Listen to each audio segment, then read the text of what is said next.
بسم اللہ الرحمن الرحیم۔ السلام علیکم ورحمۃ اللہ وبرکاتہ۔ ناظرین، آج کی ویڈیو میں ہم بات کریں گے حضرت صالح علیہ السلام کے بارے میں۔ ناظرین، یہ ویڈیو بہت ہی دلچسپ ہونے والی ہے، لہٰذا اس ویڈیو کو اسکپ مت کیجیے گا، اور اگر آپ ہمارے چینل نوادر الاسلام پر بالکل نئے ہیں تو سب سے پہلے ہمارے چینل نوادر الاسلام کو لازمی سبسکرائب کریں۔ تو ناظرین، ویڈیو شروع کرتے ہیں کہ حضرت صالح علیہ السلام اللہ تعالیٰ کے بھیجے ہوئے انبیاء میں سے ایک برگزیدہ نبی ہیں۔ اللہ تعالیٰ نے آپ علیہ السلام کا ذکر قرآن مجید میں 8 مقامات پر فرمایا ہے۔ آپ علیہ السلام کو اللہ تعالیٰ نے قوم سمود کی طرف نبی بنا کر بھیجا تھا۔ سمود عرب قبائل میں سے ایک مشہور قبیلے کا نام ہے۔ یہ لوگ سمود بن عامر بن ارم بن نوح علیہ السلام کی اولاد میں سے تھے۔ یہ قبیلہ حجاز اور شام کے درمیان کے علاقہ حجر میں رہائش پذیر تھا، جسے مدائن صالح بھی کہا جاتا ہے۔ آپ صلی اللہ علیہ وسلم 9 ہجری میں غزوہ تبوک کے لیے جاتے ہوئے قوم سمود کی ہلاک شدہ بستیوں کے پاس سے گزرے تھے، اور وہاں سے تیزی سے گزرنے اور کنویں کا پانی نہ پینے کا حکم فرمایا تھا۔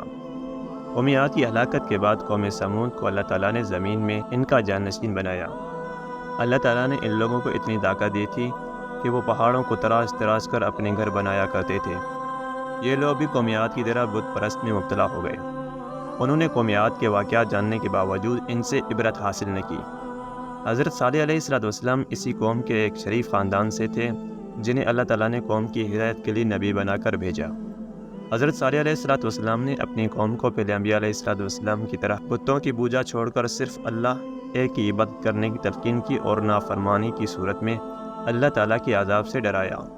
کچھ لوگ تو ایمان لے آئے، لیکن اکثر نے حضرت صالح علیہ السلام کی بات ماننے سے انکار کر دیا۔ حضرت صالح علیہ السلام نے اپنی قوم کو بڑے اچھے انداز یہ سمجھانے کی کوشش کی کہ جن بتوں کی تم عبادت کرتے ہو وہ تمہارے کسی کام بھی نہیں آ سکتے، لہٰذا انہیں چھوڑ کر تم سب ایک اللہ کی عبادت کرو جو تمہارا حقیقی معبود ہے۔ حضرت صالح علیہ السلام کی اس واضح نصیحت کو قبول کرنے کے بجائے قوم نے حضرت صالح علیہ السلام پر مختلف الزامات عائد کرتے ہوئے آپ علیہ السلام کو جھٹلایا اور کہنے لگے، اے صالح، تم پر تو جادو کر دیا گیا ہے، جس کی وجہ سے تمہاری عقل کام نہیں کر رہی، اس لیے تم بے کی باتیں کر رہے ہو۔ تم بھی ہمارے ہی جیسے انسان ہو اور دعویٰ یہ کر رہے ہو کہ اللہ تعالیٰ نے تمہیں ہمارے لیے رسول بنا کر بھیجا ہے۔ حضرت صالح علیہ السلام نے اپنی قوم کو بتوں کی پوجا سے روکا اور انہیں دیگر گناہوں سے بھی توبہ کرنے کی تلقین کی، لیکن نافرمان قوم نے پہلے سے بھی زیادہ سرکشی کا مظاہرہ کیا۔ حضرت صالح علیہ السلام کی قوم نے ان کی واضح نصیحت کو قبول کرنے کے بجائے آپ علیہ السلام اور مومنوں کو منحوس سمجھنا شروع کر دیا، اور کہنے لگے، جب سے آپ نے ہمیں توحید دعوت پیش کرنا شروع کی تب سے ہم مصائب کا شکار ہو گئے ہیں۔ حضرت صالح علیہ السلام نے جب قوم کو دعوت توحید پیش کی تو قوم نے اسے ماننے سے انکار کر دیا، اور کہنے لگے، اگر تم واقعی اللہ کے نبی ہو تو اللہ تعالیٰ سے کہو کہ بطور نشانی معجزہ کاتبہ نامی بستی کے چٹان میں سے 10 ماہ کی حاملہ اونٹنی نکالے، اور وہ باہر نکلتے ہی بچہ جن۔ آپ علیہ السلام نے قوم سے پختہ ایمان لانے کا عہد و پیمان لینے کے بعد کھڑے ہو کر نماز پڑھ کر اللہ تعالیٰ سے دعا مانگی کہ وہ ان لوگوں کے مطالبے کو پورا فرماتے ہوئے پہاڑ سے اونٹنی نکال دے۔ چنانچہ اللہ تعالیٰ نے حضرت صالح علیہ السلام کی دعا قبول فرما لی۔ پہاڑ کی ایک چٹان پھٹی اور اس میں سے ایک بہت بڑی حاملہ اونٹنی نکل آئی، جس نے باہر نکل کر قوم کے سامنے بچے کو جنم دیا۔ جب قوم سمود نے اپنی آنکھوں سے معجزہ ظاہر ہوتے دیکھ لیا تو انہیں آپ علیہ السلام کی عظمت کا احساس ہوا، اور وہ مرعوب ہو گئے، کیونکہ اونٹنی کا پہاڑ سے نکلنا اللہ تعالیٰ کی قدرت کی ایک واضح نشانی اور آپ علیہ السلام کی نبوت کا ایک ناقابل تردید ثبوت تھا۔ اس معجزے کو دیکھ کر آپ علیہ السلام کی قوم میں سے کچھ لوگ ایمان لے آئے، لیکن اکثر کفر و شرک اور ہٹ درمی پر اڑے رہے۔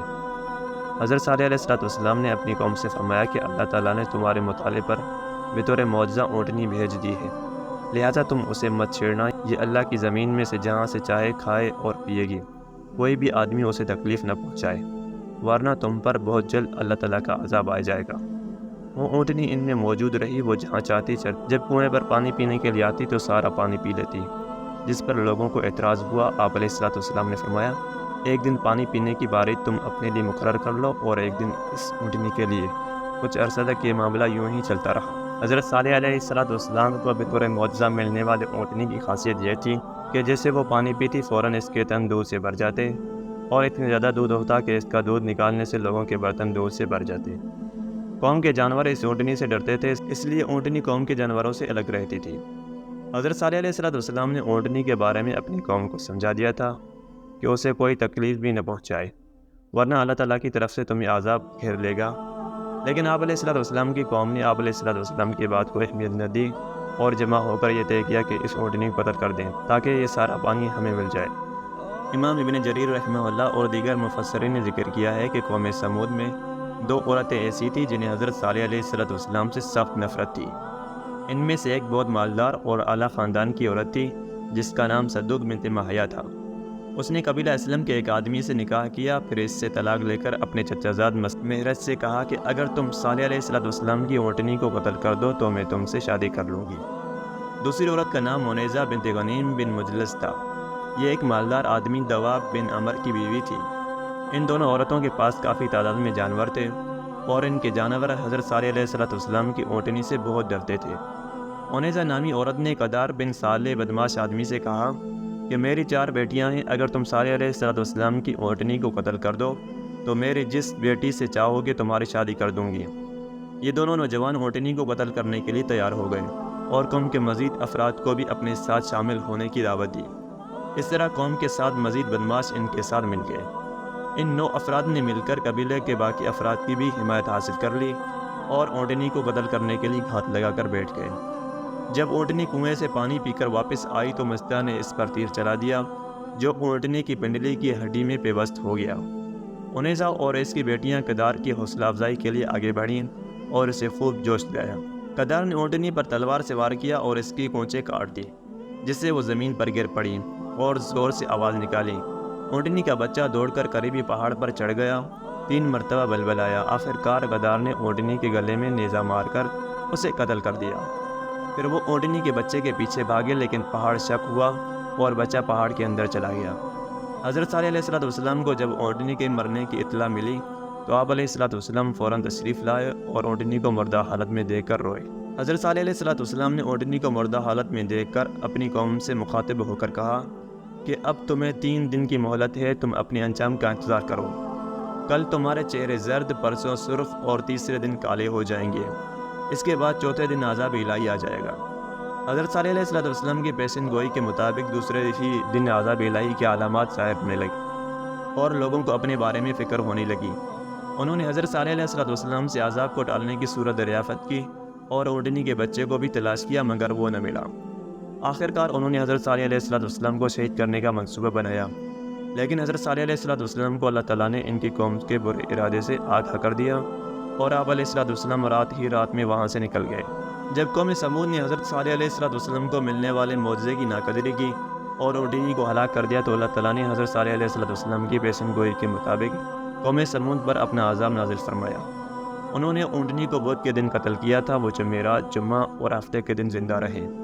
اتوار کے دن صبح کے وقت اللہ تعالیٰ نے ان پر آسمان کی طرف سے ہیبت ناک چیخ مسلط کر دی، زمین میں زلزلہ برپا کیا جس سے تمام کفار کے جسموں پر کپ کپی طاری ہو گئی۔ وہ اپنے گھروں میں جیسے بیٹھے تھے ویسے ہی بیٹھے بیٹھے بے جان جسموں میں تبدیل ہو گئے۔ صرف وہ لوگ زندہ بچے جو حضرت صالح علیہ السلام کی تعلیم کے مطابق اللہ تعالیٰ پر ایمان لے آئے۔ حضرت صالح علیہ السلام نے اپنی قوم کی تباہی و بربادی پر نہایت غم و حسرت کا اظہار فرمایا۔